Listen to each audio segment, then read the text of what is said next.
What's poppin', ladies and gentlemen? Welcome back to the channel. How you doing? Now on today's vid, we are going back to the past and covering the fight between Sung Jin-woo and Igris. Cause for some damn reason, I never covered the first season of Solo Leveling. So I kind of just thought to myself, if I'm gonna cover the manhwa, then I definitely gotta at least cover this fight. Cause there is no possibility I am moving forward without doing this first. Also, before we get into the video, let me just quickly say that I am recording this shit from my parents' house, and the drywall is just causing my voice to bounce off this like a slinky. So, you know, if you hear a lot of echo, I apologize. I tried making a DIY soundproof room with blankets. Yeah, it's cooked. But nevertheless, if you guys are excited for the Solo Leveling content coming in the future, then drop in a comment, sharing the vid, and just watching the video till the end also helps. And subscribe, cause you know it's free. But with all that out the way, there's only one last thing for me to say. So, hit it for the one time. Let go! Now, for anybody that doesn't remember how we got ourselves into a situation where Sung Jin-woo was facing a red-cladded demon, pay attention, because I'm gonna go over this bitch very quickly. Now, our boy Sung Jin-woo got a notification for a job change quest, and he was very skeptical about this quest just because of the fact that it was optional. Because as most of us know, Sung Jin-woo didn't really have a choice whether to do some of these missions or not. Like, take out 10 people because they betrayed your ass? Yeah, he had to do it. Do 100 push-ups, do 100 curl-ups, and do 100 sit-ups? Yeah, he had to do that too.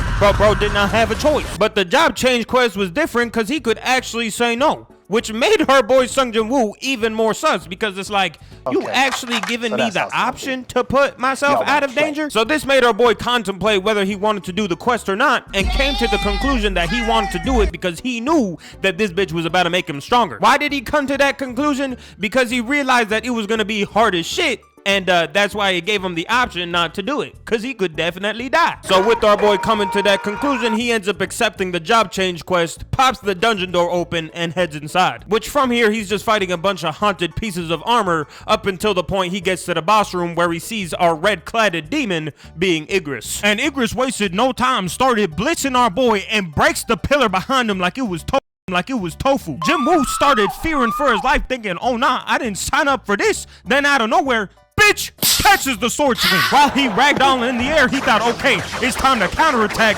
Bitch, the combo wasn't finished. Somehow dodges 20 different sword slashes. Jin-woo was looking up at that shit like, oh no, I didn't dodge that. But he didn't have time to think about it because Igris still on his ass, sent his body flying again. This time while he's in midair, Igris starts throwing out sword slashes like he trying to do a Super Smash Bros combo, and then we get a first person view on this devious ass pivot. I'm talking Igris really pulled up doing a 360 while wearing a Nike Tech, holding a great sword in hand and hitting our boy with a Getsuga Tensho. And after getting hit by that shit, Jin-woo realizes that Igris is just out here playing with his food, and the best course of action is to go on the offensive. The only problem is that Jin-woo didn't realize that Igris had unlocked Ultra Instinct, so when he ran in from the side and tried to stab his ass, he really just stepped out the way. But bro wasn't finished, tried stabbing again, but Igris said, get that shit out of my face. Hits a diagonal slash, and then does a slash while he doing a backflip, does a front flip on his ass. Goddamn, he doing the most. Hits him with a couple more slashes, and then this one was nice. Fakes out the slash, lets go of the dagger, hits a spin, grabs it, and then puts it into his chest. But it does no damage. Like, oh my, like bro really did a backflip into a front flip, fake out the slash, let go of that bitch, have it levitate in midair, and then hit him with a cross just for that shit not to work. Like, nah, that is sad. But from here, Jin-woo goes on to do one more sword clash with Igris and comes to the conclusion that there is no possibility he gonna win this fight with weapons. So he comes up with the idea to throw hands. Keep in mind that Igris has been beating Jin-woo's ass using his weapon this entire time. So what he does next is just basically out of getting more aura. Cause this haunted piece of armor, dead ass, puts his greatsword down on the ground, takes out the hidden daggers he had on his back, and throws off his cape to give the demeanor, I bet, well, we finna throw hands. Like, nah, that is some G shit. And don't even get me started on the combos. Like, he flash stepped Jin-woo, told him to sit your ass down.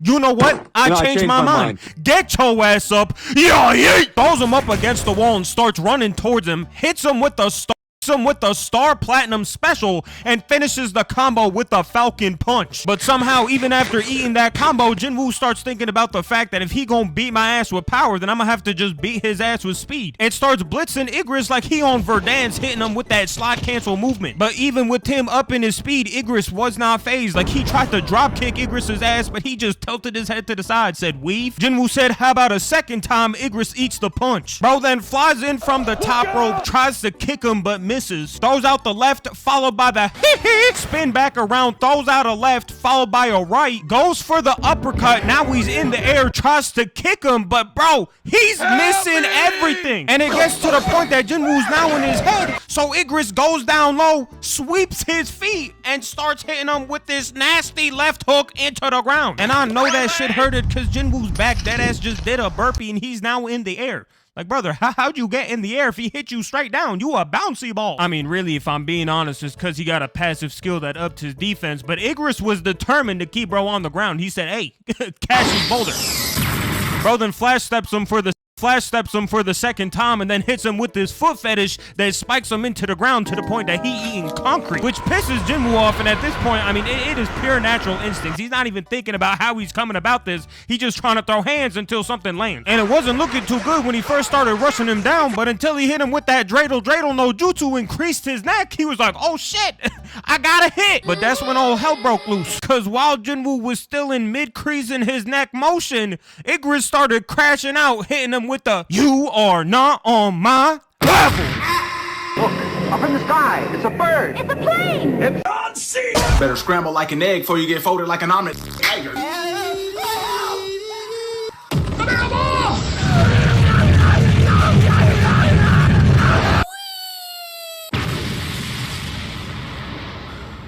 They ask you how you are, you just have to say that you're fine when you're not really fine. Igris starts looking down at Jinwoo, thinking that there's no possibility that this man's about to get up and make a comeback. And I'm not gonna lie, if I was Igris, I would probably think the same thing after hitting bro with that nasty ass combo. But just as bro pulls out his greatsword and is ready to finish the fight, this man Jinwoo grabs the sword with his hand and starts going crazy. And in all fairness, just out of a fighting standpoint, bro, this is some bullshit. Igris has really been cooking this man up the entire fight. Like, can you even tell me that there is a segment in this fight that Jinwoo was winning in? With swords, he was getting cooked. And with hands, he was getting double cooked. He was well done. And now you telling me he got a second breath of fresh air and now he's winning? You got me fucked up. But I will say that Jinwoo did bamboozle the shit out of Igris at the end. I mean, he stabbed him in the eye. Igris pulled out his dagger thinking he could use it. Jinwoo despawned that shit, spawned it back in, and then just thrusted it into his neck. Yeah, not gonna lie, got his ass. And with that, our boy ends up winning the fight, and then, yeah, gets jumped by some more knights because, yeah, the job wasn't finished. Like, Igris was bad, but the knight jumping after, yeah, it was just endless. Thank you guys so much for watching the video till the end. I really do appreciate it. Once again, if you guys want me covering the manhwa, then get this video to 4K likes. I apologize for posting this video late. Just a bunch of family events coming up, and you know, I had to attend them, so you know, my bad. But either way, I love y'all, I appreciate y'all, and I will see y'all on the next one. Bye bye.